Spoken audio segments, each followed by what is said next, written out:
7월 15일 수요 말씀 예배에 함께 하시는 모든 성도님들을 진심으로 축복하고 환영합니다. 오늘 이 예배 어떠한 상황 가운데 있든지 간에 하나님께서 기뻐 받으시는 예배가 될 줄 믿으며, 또한 그 하나님께서는 우리에게 세상이 줄 수 없는 그 평안함을 주시며, 또 슬픔 가운데 있을 유가족들에게는 하늘 소망을 허락하실 줄 믿습니다. 함께 기도하도록 하겠습니다. 하나님, 이 시간 우리를 창조하신 우리의 아버지 하나님께 이렇게 돌아왔습니다. 우리의 허물과 연약한 모습 그대로 하나님 아버지께 나아가오니 지친 우리를 품에 안아주사 우리를 받아 주시옵소서. 그런 우리에게 산 소망 되시는 하나님의 얼굴을 허락하여 주시옵기를 간절히 소망하며 예수님의 이름으로 기도드립니다. 아멘. 우리 다 함께 찬송가 359장 천성을 향해 가는 성도들아 함께 찬송하시겠습니다.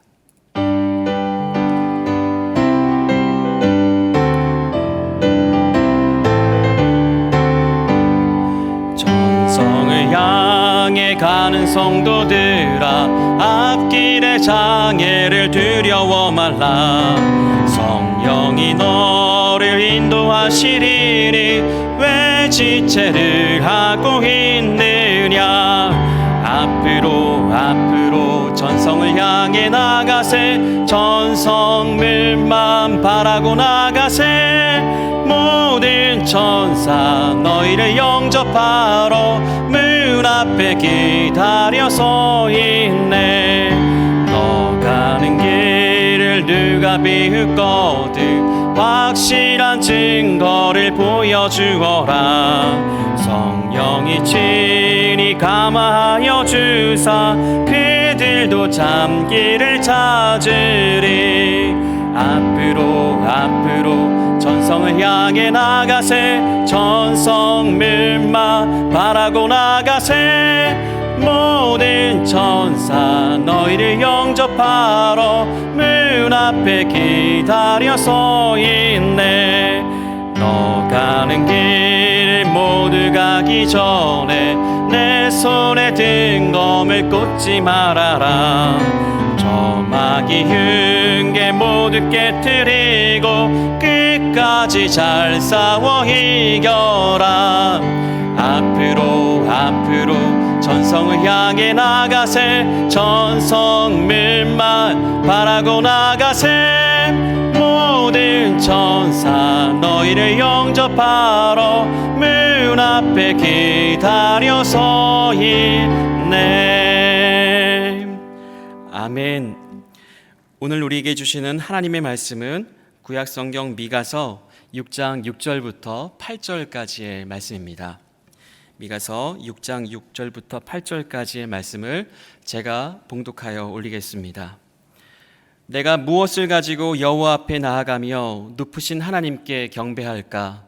내가 번제물로 일련된 송아지를 가지고 그 앞에 나아갈까? 여호와께서 천천의 순양이나 만말의 강물 같은 기름을 기뻐하실까? 내 허물을 위하여 내 맏아들을, 내 영혼의 죄로 말미암아 내 몸의 열매를 드릴까? 사람아, 주께서 선한 것이 무엇임을 내게 보이셨나니 여호와께서 내게 구하시는 것은 오직 정의를 행하며 인자를 사랑하며 겸손하게 내 하나님과 함께 행하는 것이 아니냐. 아멘. 오늘은 하나님이 원하시는 것이라는 제목으로 하나님의 말씀을 전하도록 하겠습니다. 오늘 우리가 대하는 본문 말씀인 미가서 6장 8절 말씀은 굉장히 유명한 말씀입니다. 이 말씀이 왜 특별하게 더 유명하게 되었느냐? 유명한 정치인분들께서 자신이 이 말씀을 취임식과 같은 어떠한 좀 책임져야 되는 그런 자리에서 이 말씀을 많이 인용했기 때문에 그렇습니다. 정직한 대통령이라고 알려져 있는 지미 카터 대통령이 인용한 성경 구절 말씀도 오늘 우리가 대한 미가서 6장 8절의 말씀입니다. 또한 이 말씀은 청와대 조찬기도회 같은 곳에서 함께 모여서 기도할 때에 말씀을 전하시는 목사님들이 자주 인용하시는 말씀이기도 합니다.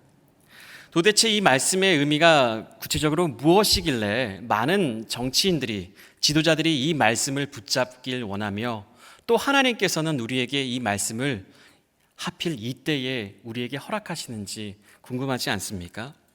이 말씀의 의미를 알기 위해서는 먼저 이 말씀이 기록된 미가서의 전반적인 배경을 살펴봐야 하는데요.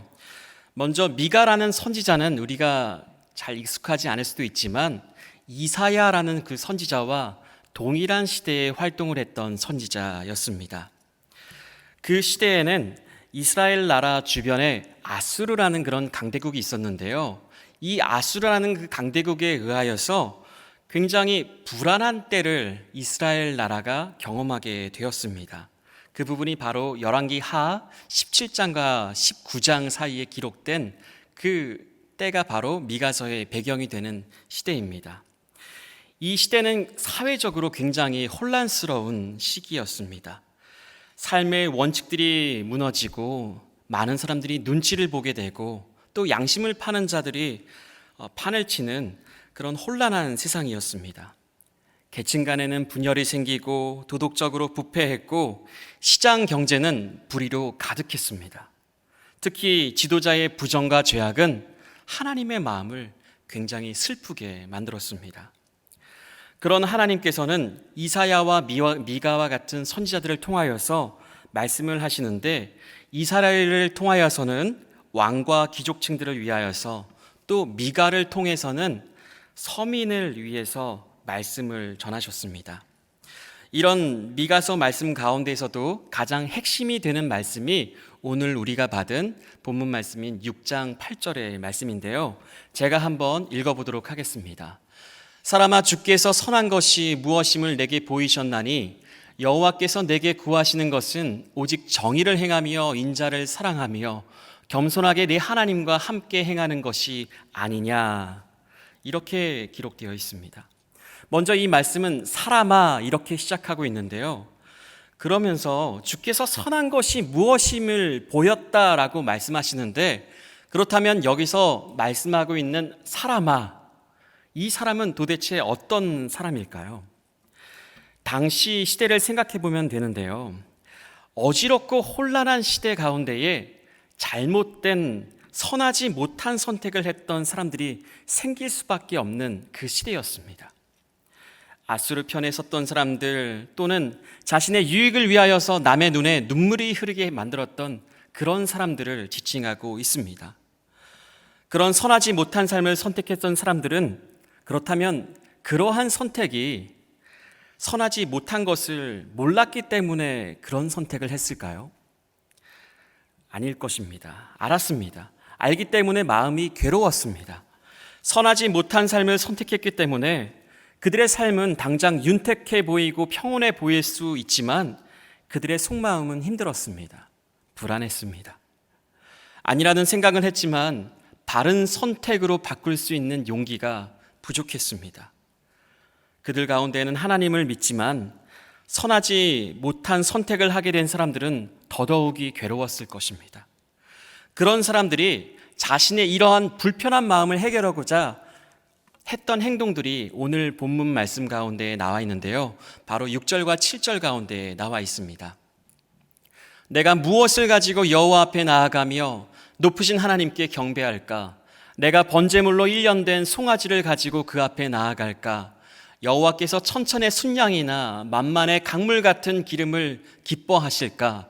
내 허물을 위하여 내 맏아들을, 내 영혼의 죄로 말미암아 내 몸의 열매를 드릴까? 하나님께 더 많은 것을 드리면 되지 않을까?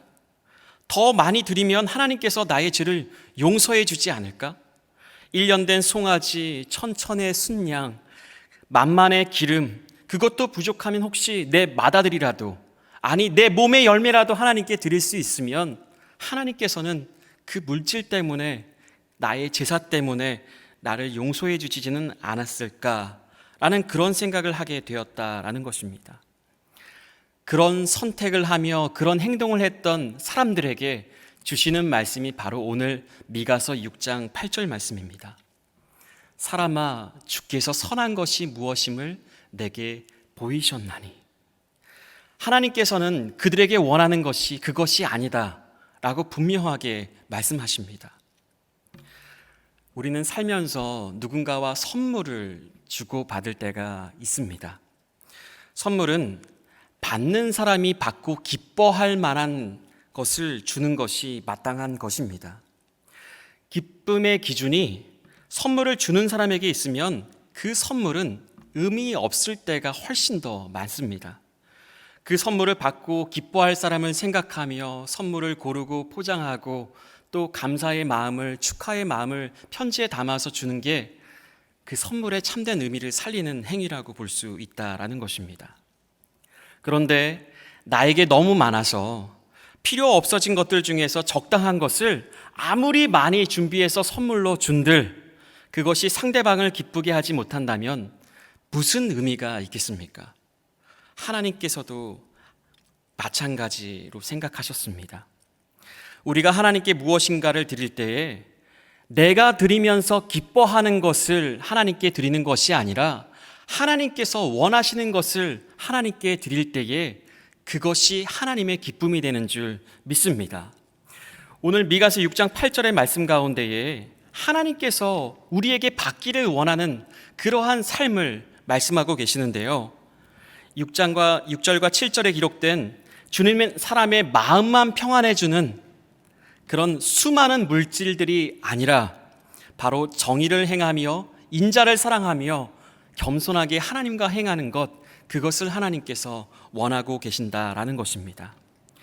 그렇다면은 하나님께서 원하시는 이 세 가지 가운데에 첫 번째는 바로 오늘 본문 말씀 가운데 있는 정의를 행하며라는 삶입니다.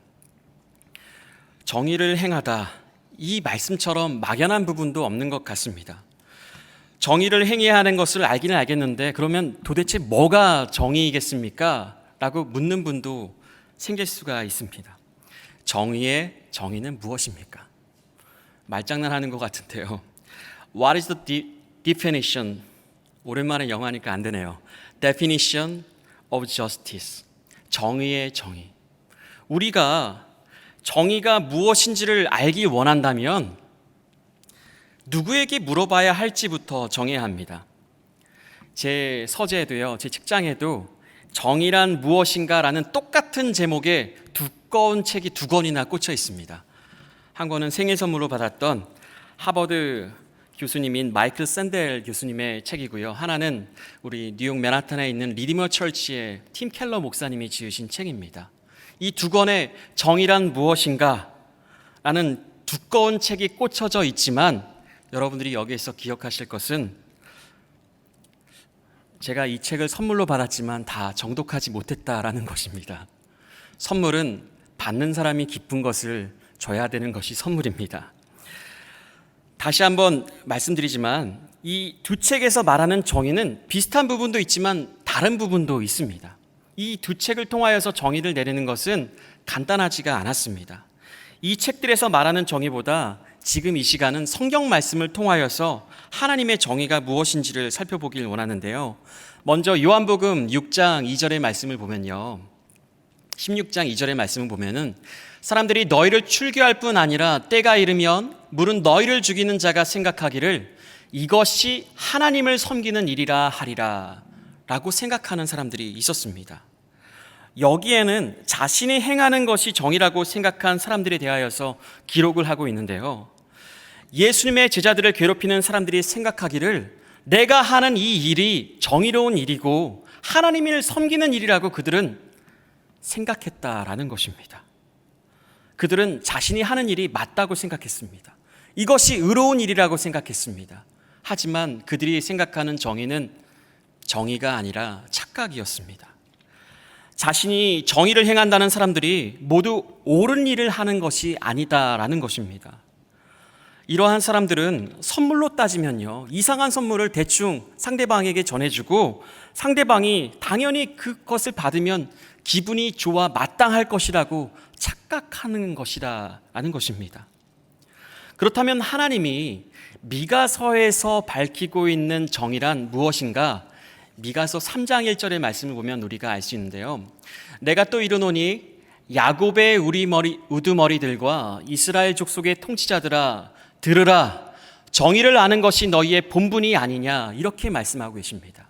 즉 이스라엘의 지도자들, 통속자들이 정의를 아는 것이 마땅한 본분이라고 먼저 하나님께서는 밝히고 있고요. 하지만 그것을 알지 못했기 때문에 행하였던 삶이 바로 3장 2절과 3절에 기록되어 있는데, 너희가 선을 미워하고 악을 기뻐하여 내 백성의 가죽을 벗기고 그 뼈에서 살을 뜯어 그들의 살을 먹으며 그 가죽을 벗기며 그 뼈를 꺾어 다지기를 냄비와 솥 가운데에 담을 고기처럼 하는도다. 좀 잔인하기도 하지만 그 당시에 지도자의 삶이 이러했다라는 것입니다.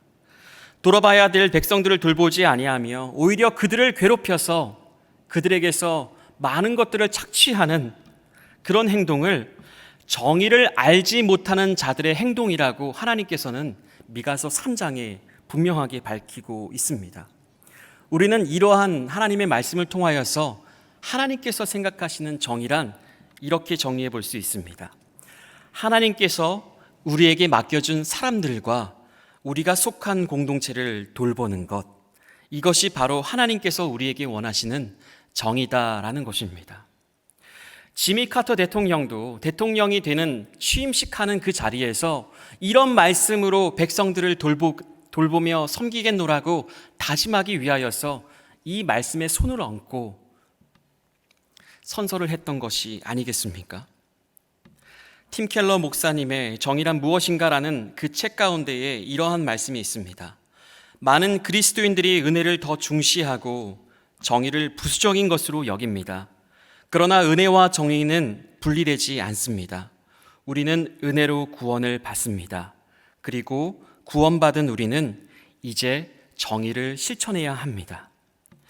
대통령뿐만 아니라 하나님의 구원을 받은 자라면 마땅히 행해야 할 것이 하나님의 정의를 행하는 것이라고 그렇게 말하고 있습니다. 즉 우리에게 맡겨진 이들을 돌보는 것, 그것이 바로 하나님의 정의를 행하는 것, 그리고 하나님께서 우리에게 원하시는 첫 번째 삶이다라는 것입니다. 다시 말해 정의를 행하는 것은 우리의 선택이 아니라 구원을 받은 우리가 행해야 될 필수적인 삶이다라는 것입니다. 하나님께 우리는 모두 구원받은 자녀인 줄 믿습니다. 그것을 믿는다면 우리는 하나님께서 원하시는 그 정의로운 삶을 살아낼 의무가 있다라는 것입니다. 우리는 우리가 돌봐야 될 사람들을 돌봐야 되는 그런 삶, 그 정의로운 삶을 하나님께서 우리에게 원하고 계신다라는 것을 꼭 기억해야 합니다. 그러면은 미가서 6장 8절을 통하여서 하나님께서 우리에게 원하시는 두 번째 삶이 나오는데요. 바로 인자를 사랑하며입니다. 여기서 나오는 인자란 Son of Man, 신약 성경에서 말하는 예수님이 자신을 가리켜 인자라고 표현한 그 Son of Man이 아니라 미가서 6장 8절에서 말하는 인자는 히브리어로 헤세드, 영어로는 mercy, 그리고 한국말로는 자비라고 생각할 수 있습니다. 그 자비, 이 인자를 풀어보자면요, 어떠한 관계 속에서 반드시 지켜져야 할 도리라고 우리는 정의해 볼 수 있습니다. 사람과의 관계 속에서도 하나님과의 관계 속에서도 지켜야 할 도리가 있다라는 것입니다.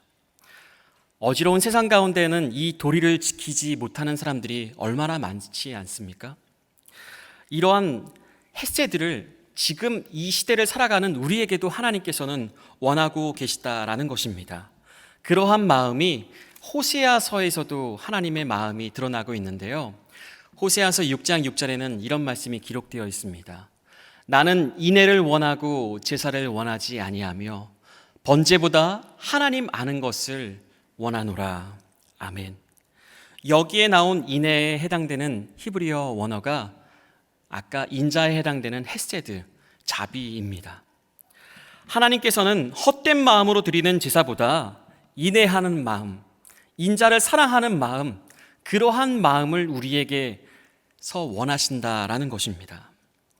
하나님은 하나님과의 관계 속에서만 지켜야 될 그 도리만을 행하는 우리를 원하지 않으십니다. 하나님은 하나님의 관계뿐만이 아니라 우리가 이 땅 가운데에 살면서 관계를 맺고 살아가는 모든 사람들과의 그 관계 속에서도 인자를 사랑을 하는 그런 마음을 원하신다라는 것입니다. 도리를 지키며 살아가기를 우리에게 바라신다라는 것입니다. 쉽게 표현하면 이웃 사람들과 더불어 살아가라라는 것입니다. 나만 올바르면 된다는 생각으로 나만 하나님께 온전한 예배를 드리면 된다는 그러한 예배자의 자세는 하나님께서 원하시는 예배자의 모습이 아니다라는 것입니다. 미가 선지자와 호세아 선지자는 공통적으로 하나님의 말씀을 전하고 있는데요. 형식적인 섬김보다는 하나님과 이웃을 향한 인자와 인애와 바른 마음을 회복하라라고 그렇게 외쳤다라는 것입니다. 이스라엘 백성들은 하나님 앞에서 바르게 살려는 노력도 없으면서 제사만 드려놓고 많은 물질만 하나님께 드리면 내가 해야 할 도리를 다 했다라고 착각하는 사람들이었습니다. 그러나 하나님께서는 그런 제사는 받지 않으시며 하나님께서 기뻐하시는 것은 인자를 사랑하는 우리가 삶으로 드리는 예배라고 그렇게 말씀하고 있다라는 것입니다. 이러한 말씀은 누가복음 10장 말씀에도 그대로 기록되어 있는데요. 대답하여 이르되 내 마음을 다하며 목숨을 다하며 힘을 다하며 뜻을 다하여 주 너희 하나님을 사랑하고 또한 내 이웃을 내 자신같이 사랑하라 하였나이다. 아멘. 하나님을 사랑하고 이웃을 사랑하는 것, 이것이 바로 인자를 사랑하라 라는 그런 하나님의 말씀에 순종하는 우리의 마땅한 삶이다라는 것입니다. 그런데 하나님은 사랑할 수 있겠습니다. 하지만 이웃을 사랑하는 그건 조금 어려울 것 같습니다 라고 생각하는 분도 계실 수 있습니다. 제가 요즘에 3월과 4월에 걸쳐서 읽었던 책이 또 하나 있습니다. 러시아 고전 가운데에 까르마조프가의 형제들이라는 책인데요. 이 책에 제 마음을 두드리는 그러한 부분이 있었는데 그 부분은 이렇습니다. 온 인류를 사랑하는 것은 쉬운 일이지만 내 곁에 이웃 한 사람을 사랑하는 것은 너무나 어려운 일이다. 온 인류를 사랑한다는 것, 사실 실제적인 삶과는 동떨어진 말이다라는 것입니다. 제가 만약 여기서 사랑하는 성도 여러분, 이건 굉장히 쉬운 말입니다. 저는 여러분을 모두 다 사랑합니다. 이건 역시도 굉장히 쉬운 말뿐이라는 것입니다. 하지만 어느 이웃 한 사람을 지목해서 그 사람을 받아주고 때론 그 사람에게 속아도 주고 그럼에도 불구하고 그 사람을 사랑하는 것이 훨씬 더 어려운 일이다라는 것입니다. 그 책의 결론은 온 인류를 사랑하겠다라는 것은요, 아무도 구체적으로 사랑하지 않겠다라는 것과 같은 말이라는 그런 결론을 맺고 있습니다. 여러분, 사랑하는 여러분, 온 인류를 사랑할 필요는 없습니다. 단지 내 주변에 나와 함께 삶의 자리를 살아가고 있는 그 한 명의 이웃, 내 가족을 24시간 함께 있을지라도 그들을 지겨워하지 않으며 그 사람을 사랑하는 것, 그것이 바로 하나님께서 원하시는 인자를 사랑하는 우리의 삶의 자세다라는 것입니다. 그리고 마지막으로 하나님께서 우리에게 원하시는 삶은 바로 겸손하게 내 하나님과 함께 행하는 것, 이것입니다. 겸손하게 내 하나님과 함께 행하는 것. 근데 이 말씀이 제일 중요합니다. 미가서 6장 8절은 미가서 중에 제일 중요하고요. 미가서 6장 8절 중에 제일 중요한 것은 겸손하게 내 하나님과 함께 행하는 것, 바로 이 말씀이다라는 것입니다. 왜냐하면 겸손하게 하나님과 함께 행하는 것은 하나님께서 원하시는 삶의 첫 번째인 정의를 행하는 그런 삶과 두 번째인 인자를 사랑하는 삶, 그러한 삶을 실천하게끔 하는 힘이기 때문에 그렇습니다. 이러한 이유는 행하다라는 그런 히브리어의 뜻을 살펴보면 알 수 있는데요. 바로 할라크라는 단어가 쓰였는데 이 단어는 걷는다라는 뜻입니다. 즉 겸손하게 하나님과 함께 행하는 것, 이것은 겸손하게 하나님과 함께 동행하는 것, 그것으로 우리가 받아들일 수 있다라는 것입니다. 하나님과의 동행, 그 삶을 살아야 하나님께서 원하시는 정의를 행할 수도 있으며 하나님을 사랑하고 이웃을 사랑할 수 있는 인자를 사랑하는 그 삶 또한 살아낼 수 있기 때문에 이 말씀이 제일 중요하다라는 것입니다. 그런데 우리가 하나님과 동행하기 위하여서 갖추어야 할 전제 조건이 하나 있는데요. 바로 겸손하게입니다. 겸손하게 하나님과 함께 행하는 것. 왜냐하면 우리가 겸손하지 않으면, 우리가 교만하면, 우리의 고집이 굉장히 세다면 함께 걷는 것이 굉장히 어려운 일이기 때문에 그렇습니다. 고집 센 사람과 여행 가면 후회합니다. 어떤 좋은 길, 아름다운 길을 걸을지라도 그런 사람이랑 같이 조금이라도 여행의 동무가 된다는 건 곤욕스러운 일입니다. 그런데 하나님과 동행하는 것도 마찬가지입니다. 하나님과 동행하는 것은요, 순종이 뒷받침되는 행위이기 때문에 그렇습니다. 내 발에 맞춰서 하나님과 걷는 것이 아니라 하나님의 발에 맞추어서 걷는 것이 동행이기 때문에 그렇습니다. 내 마음대로 걸어도 하나님이 우리에게 맞춰주신다면 하나님과 동행하지 못할 사람이 누가 있겠습니까? 그런 사람이 많다면 하나님이 사람아 이렇게 부르면서 미가서 6장 8절 말씀을 왜 주셨겠습니까? 하지만 하나님께서 원하시는 삶은 우리의 마음대로 사는 삶이 아니라 하나님과 한 걸음 한 걸음 동행해내는 그 삶인 줄 믿습니다. 그래서 하나님은 광야에서도 구름 기둥과 불 기둥으로 우리를 훈련시키셨던 것도 바로 이 동행하는 삶이 아니었겠습니까? 주님 말씀하시면 내가 가고 싶어도 멈춰서야 하고, 내가 멈추고 싶어도 주님과 동행하기 위하여서 그 길을 떠나야 하는, 그것을 훈련시키기 위하여서 하나님께서는 이스라엘 백성들에게 광야의 삶을 허락하셨다라는 것입니다. 내가 생각하는 정의, 내가 사랑하고 싶은 대상과 방법, 이러한 것을 겸손하게 내려놔야 우리는 하나님과 동행할 수 있습니다. 이러한 하나님의 마음은 사무엘상의 말씀을 통하여서 확인해 볼 수 있는데요. 15장 22절에 이렇게 기록되어 있습니다. 사무엘이 이르되 여호와께서 번제와 다른 제사를 그의 목소리를 청종하는 것을 좋아하심같이 좋아하시겠나이까? 순종이 제사보다 낫고 듣는 것이 순양의 기름보다 나으니. 아멘. 하나님께서는 순종을 제사보다 좋아하십니다. 이 말씀은 사울 왕이 사무엘을 기다리지 않고 조급한 마음에 그냥 아말렉과 전투를 빨리 하기 위하여서 자신의 뜻대로, 자신의 방법대로 제사를 후딱 드려버리고 전투를 했을 때에 하나님께서 사무엘이라는 선지자를 통하여서 주셨던 말씀입니다.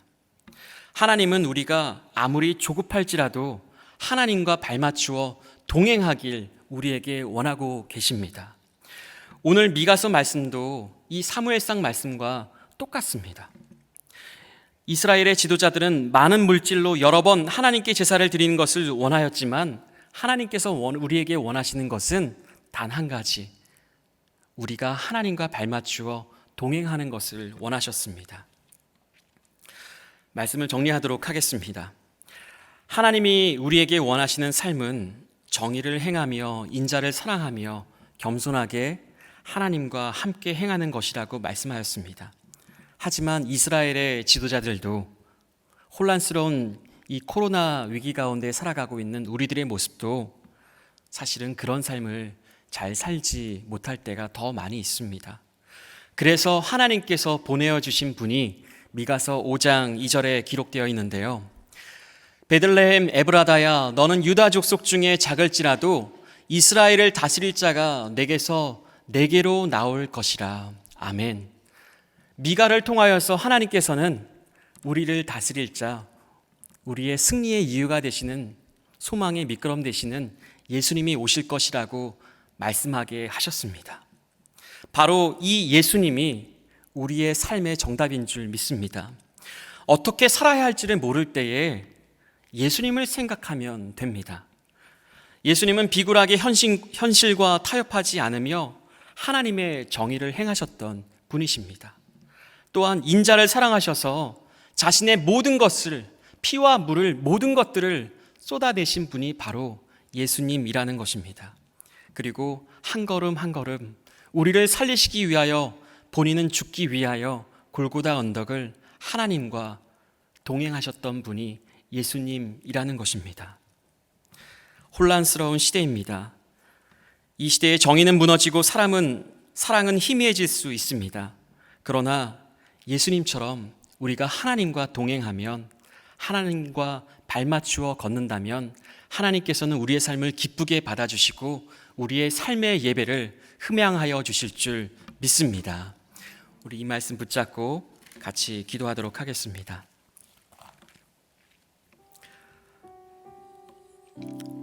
먼저 우리의 삶을 하나님께 내려놓았으면 좋겠습니다. 겸손하게 기도하길 원합니다.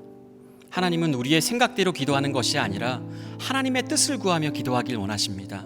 하나님, 내 뜻과 내 생각은 내려놓게 하여 주시옵소서. 하나님의 마음과 사랑으로 이웃을 돌보며 하나님께 온전한 삶의 예배를 드릴 수 있는 그 한 명의 예배자가 내가 되길 원합니다. 하나님, 무너진 나의 삶의 자리에 예배를 단을 쌓게 하여 주시옵소서. 오직 하나님만을 예배하게 하여 주시옵소서. 우리 그러한 간절한 기도의 제목을 가지고 하나님께서 원하시는 삶을 살게 해달라고 우리 하나님께 기도하며 나아가겠습니다. 하나님, 우리에게 말씀하여 주시니 감사합니다. 주님 아버지 하나님, 이 세상 아버지 나의 유익을 위하여서 아버지 하나님 남을 힘들게 하였던 나의 지난날의 삶을 내려놓습니다. 아버지 하나님, 조금도 한 명을 아버지 하나님 참아주지 못하며 한 사람을 사랑하지 못하며 아버지 하나님 그렇게 세상에 휘청거리며 살아왔던 나의 무너졌던 지난날을 하나님께 고백합니다. 이제 하나님께 맡겨드리오니 하나님, 하나님과 동행할 수 있는 우리 모두가 되게 하여 주시옵소서. 인자를 사랑하게 하여 주시옵고 정의를 행할 수 있도록 아버지 하나님 우리를 붙잡아 주시옵소서. 우리의 힘으로는, 우리의 능력으로는 아무것도 할 수가 없습니다. 하나님, 하나님의 삶 가운데, 하나님의 능력 가운데, 말씀 가운데 우리를 일으켜 세워 주시옵소서. 오직 주님을 구합니다. 주님의 얼굴을 구합니다. 주여, 우리와 함께 하여 주셔서 아버지, 혼란스러운 시대 가운데 마땅한 도리를 행하며 살아갈 수 있는 우리가 되게 하여 주시옵소서. 참된 교회가 되게 하여 주시옵소서. 그런 성도가 되게 하여 주시옵소서. 하나님 감사합니다. 우리에게 하나님께서 원하시는 삶이 무엇인지를 알게 하시니 감사합니다. 하나님, 아는 데에 그치지 않게 하시고 하나를 알지라도 행하며 살아갈 수 있는 삶으로 온전히 하나님을 기쁘게 할 수 있는 그러한 우리가 되게 하여 주시옵소서. 혼란스러운 세상입니다. 내 것을 챙기기 쉬운 세상이지만 하나님, 하나님의 것을 구별하여 하나님께 드리길 원합니다. 우리의 삶을 구별하여 이웃을 사랑하며 이웃을 섬기길 원하오니 주여, 우리의 삶에 기름을 부어 주시옵소서. 거룩한 주의 자녀답게 우리의 주변의 사람들이 우리 때문에 하나님의 사랑을 알길 원합니다. 그러한 삶을 하나님께서 기뻐하실 줄 믿사오니 우리의 마음이 부족하여지지 않도록 늘 사랑의 마음, 섬김의 마음을 우리에게 허락하여 주시옵소서. 피 묻은 십자가를 걸어 올라가신 예수님을 바라보길 원합니다. 보혈의 능력으로 이 모든 일을 감당케 하실 줄 믿사오니 믿는 자에게 능치 못한 일이 없다는 그 믿음 가지고 하나님께 구하며 간구하오니 하나님, 은혜를 베풀어 주시옵소서. 특히 어려움 가운데 있는, 슬픔 가운데 있는 유가족을 주님께서 기억하여 주셔서 이 땅에서의 잠시의 헤어짐이 모든 것이 끝이 아니라 다시 하늘나라에서 만날 수 있다는 하늘 소망이 그들에게 허락되어질 수 있도록 은혜를 허락하여 주시옵소서.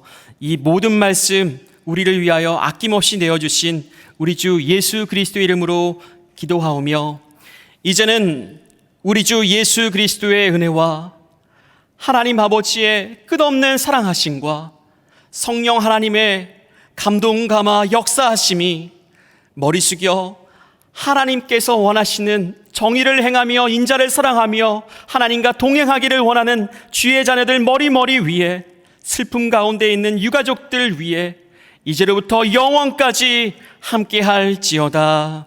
아멘.